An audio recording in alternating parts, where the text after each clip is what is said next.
Hey guys, this video is for you. Very interesting conversation I just had with somebody that called me from Pennsylvania. And I get these conversations all the time and I don't record them. And I wish that I could record them, but I believe that if I tell the person I want to record your conversation, that person is not going to engage me the way it's not going to fluid. It's not going to be fluid the way it is, the way it's supposed to be. But I want to kind of recreate this conversation for you guys to enjoy this conversation because there could be a lot of golden nuggets that you could pick up out of my engagement, my conversation with this guy that just called me. I'm literally on my bed right now. That's why I don't have a video where you can see my face or anything like that.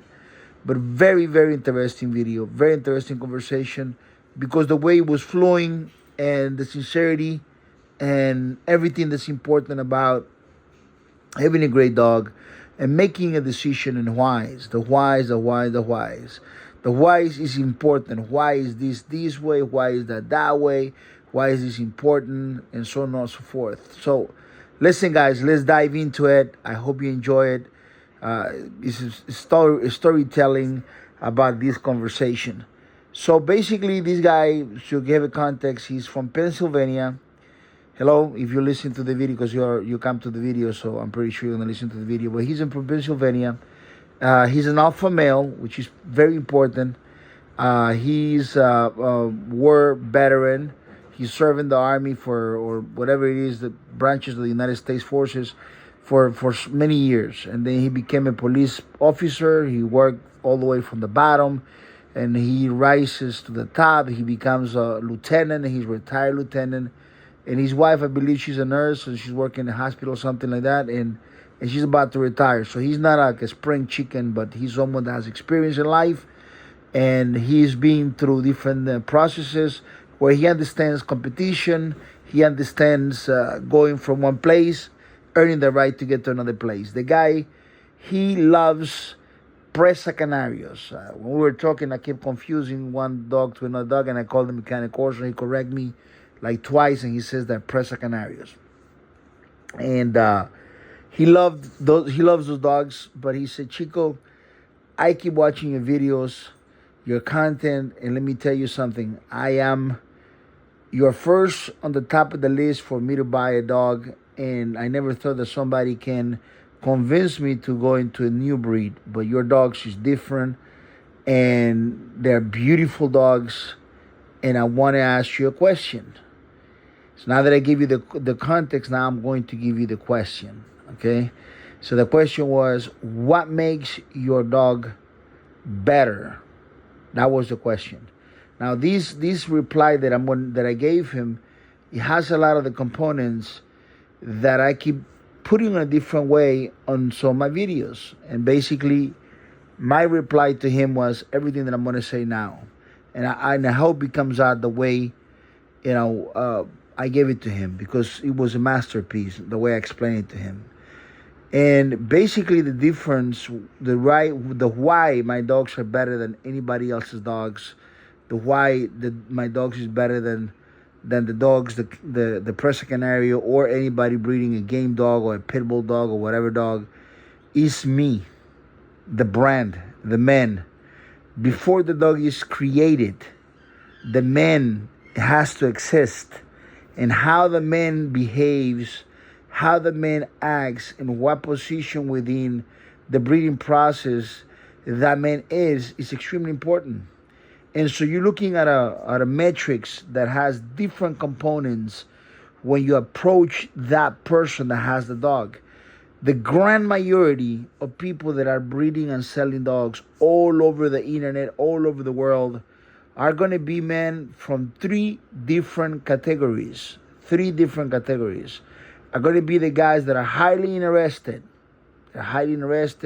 Their capacities, their level of research, the level of workmanship, the level of preparations, and they could be interested for 20, 30, 40, 50 years. The level of success go to the level of very interested people. There you go. Then you have another level, which these guys are guys that are dedicated. And these guys, they go above those guys, the other guys. And you're going to find some men that have merits. You're going to find men that, added some value somehow, some way. There are some stories about them. They're going to have a process where they either have a lot of cheerleaders. There might be noise coming on their name and things like that. They might be popular. They might attract people. I don't know. But there is another kind of man, and this man is different from those first two men. This man is obsessed. And this applies to many things in life. I want you to know this. So you can use this understanding of interested, dedicated, and then the obsessed man. The obsessed man is someone that goes way beyond those other two guys. Way beyond. His understanding, his everything is deeper, everything is crazy. The mission is absolutely insane. And that man has something that is different. That is different and is to almost to the insanity, to the process, to the mission, to achieving, and they calibrate, recalibrate, and do things differently. And those three men are absolutely different. So when you're looking at someone, you're going to find someone that might be very interesting.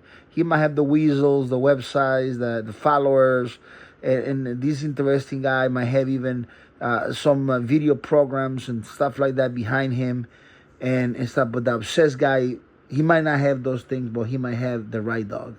And that obsessed guy is a competitive man. He likes to compete. And sometimes he's not competing with anybody. He's competing with himself. He's competing with an image of excellence and greatness. Because you're not going to be obsessed not to be great. To be great, to be on the level of lifetime, once in a lifetime type of person or dogs is the obsessed part. And so when I explained to him, I said, what makes a difference, what makes my dogs better is me as a person. And that's what's going to be the difference with anybody else's dogs. That man is going to have some experience. He's going to have some investments. And within those investments, he's going to have genetics. One man is going to have some genetics. Another man has different genetics.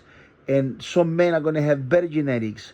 And genetics is important. And how he develops the genetics is extremely important. What he has created, what is he pulling from, is created. And the set of rules that this man follows are his or somebody else's. And then I go back to the very beginning of any breed, any dog breed. Let's go to the very beginning of it. When society keeps on morphing and keeps on changing, this particular profession of being a breeder had a different meaning than it is today. And the obsessed man is going to be very close to the roots of the very beginning of the word breeder. And so let's go back to the wolves. The wolves became, they were either rescued by puppies, cubs, and they brought them with them, and they started to work with them. And they were, as those, cavemen and the small communities, they were people that were interested. They had this area of giftedness. There's people that are naturally gifted for a particular thing. You find a guy that cuts hair, has some talents of cutting hair, and you'll be like, how this happened? I mean, this kind of weird how this guy cuts hair, and how these men that have inclination for that. This man that has inclination for music. They have an ear that's different. God gave them that gift. There's guys that have a gift for this and for that and whatever, but there's people that have a gift for dogs. They have a natural attraction, and they have these lenses where they see things different. And so within those communities, there were these men that their great-great-great-grandparents were developing dogs, and they inherit their fathers inherit those dogs, those bloodlines, those genetic already modified animals, and they started working either with different breeds, whether there's a specific mission, a specific thing. One dog is a bloodhound because you know how to smell things. Another dog is a raised dog, which is the Afghani dog or the greyhound or whatever. Then you have another dog. Every dog has different functionalities. And to become a breed, there was a group of men that work very hard. And they were not guys in the big cities. Let me repeat this back to you. The guys from the big cities didn't create none of these dogs. Those guys live in places that are far away, ranches. Like in Argentina, the guys that developed the dog Argentino live in a compound place, a huge ranch in Cordova. They are sealed there on the project to develop those dogs that are called the dog Argentino. And so the guys in the city that are breeding those dogs deformed the original dog. And they got their own idea of how the dog the show dog, blah, blah, blah. And they get involved in all these BS. And they don't have the right dog. But they're pretending to have the right dog. And they create their own registries. So they register, have judges. And the judges give them prizes. And they become studs and create an entire ecosystem around a dog that is already deformed from the original dog Argentino, which is the one in Cordova. And so when it comes to develop the American Pitbull Terrier, America was open range. And every one of those families that had the incline, the father had this passion for horses, developed horses.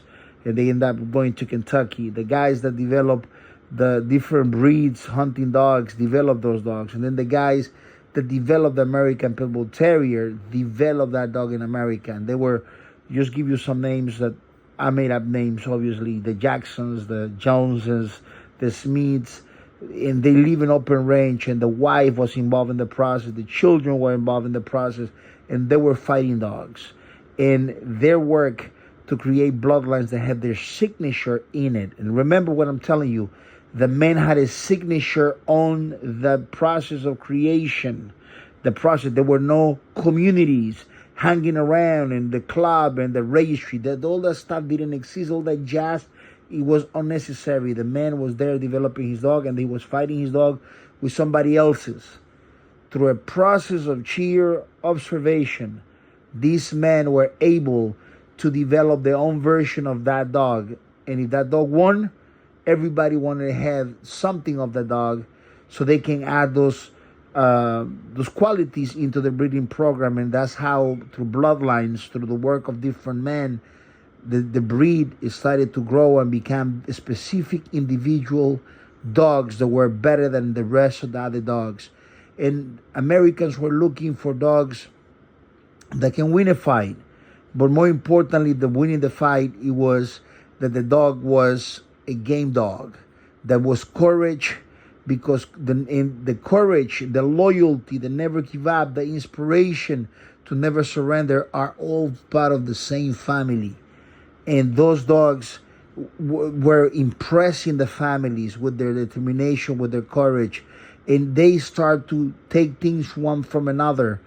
And the wife was taking care of the dog when he came after the fight, and the father was working with the dog, the children, get the dog back to health. And the dog went through a process that you don't know is called epigenetics. And this epigenetics made this particular dog, this group of genetics on this dog, to become dogs that are nicer and more loving and more calm. And they discovered that the dogs that were nice, the dogs that didn't show their teeth and aggression towards humans, those dogs will never quit. They will never give up. And the dogs that were aggressive and stuff, they might be good for, with extremely aggressive, they might be good for a couple of minutes, but then they quit. So the good dog that had the good heart might be the underdog, and all of a sudden that he will win over the dog that's on the top to become the top dog. And that particular process of underdog, top dog was birthed from two dogs fighting. And that process inspired young America to be successful, to be great. Don't worry if you didn't inherit nothing from your parents. Don't worry if you are less.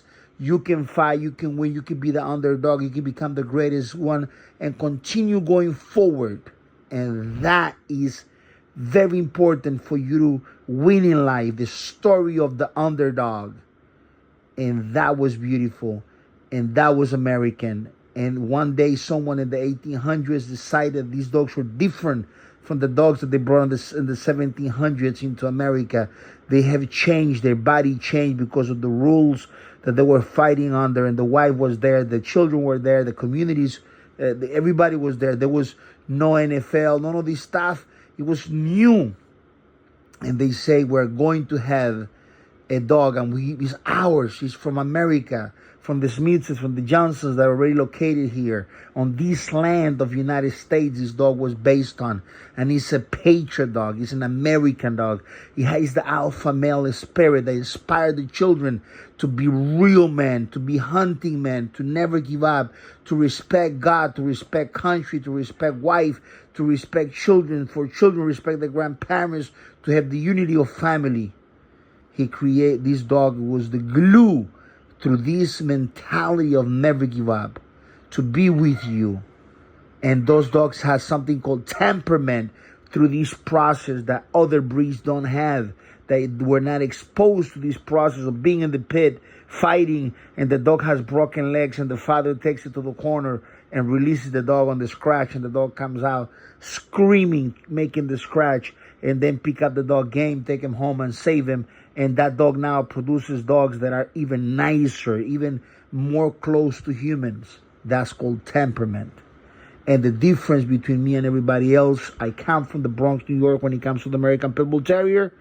America, New York City, the Bronx, really tough city. Only the tough guys used to make it back then.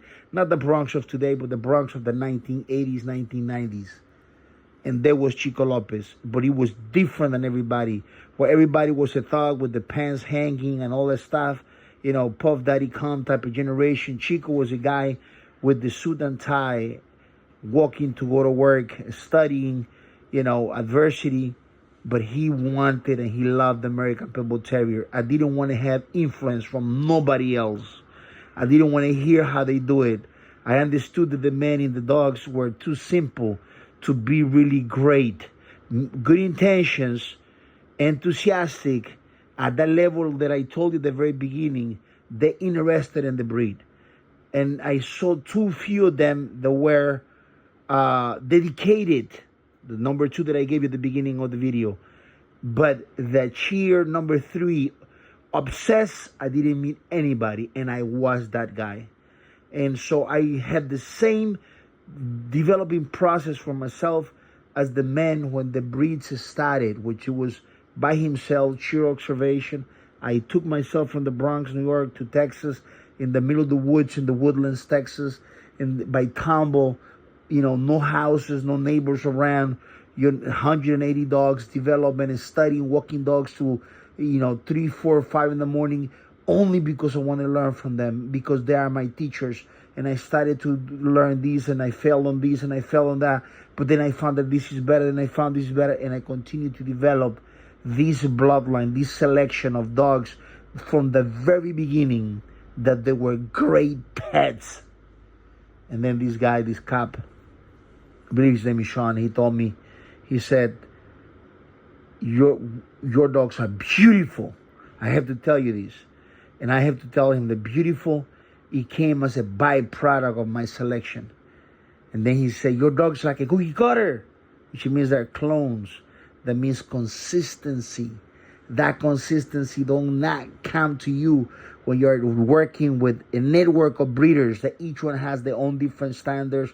One guy might be interested, the other guy, you can't, it's too many heads, too many hands in the cookie yard. You gotta have a master. Master works alone, Leonardo da Vinci work alone. All these guys work alone. And I work with these dogs to develop something really, really, really special. 35 years. There's other men that stood more years than me on the dogs. But some of my months have been so powerful, developing and merit achievement, stuff like that, that sometimes a month can overcome what someone can do in a lifetime of 20, 30 years. By sheer merits, by development, by being alone, by working. And through these internet waves, you're listening to Chico Lopez, the crazy man, the obsessed man with only the best. The process of being the yard guy, working in the yard by myself, that was a process. The open house guy, thinking and dreaming about this world of competition. And then Matthew 22:14, there were many called, yet few are chosen.